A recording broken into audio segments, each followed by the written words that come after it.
Introducing the Issues in Vehicles feature in FleetOnGo.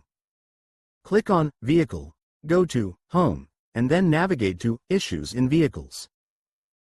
Click on New Issue to enter the vehicle-related issue. Select the vehicle in which the issue has occurred from the drop-down list. Select the specific vehicle to work on. Select the date of the issue occurrence. Enter the subject of the issue related to the vehicle. Click on Save and Exit to save the details and close the form. Click here to expand the section. Select the vehicle to check the issue report. Click Show to display the details or Excel to download them.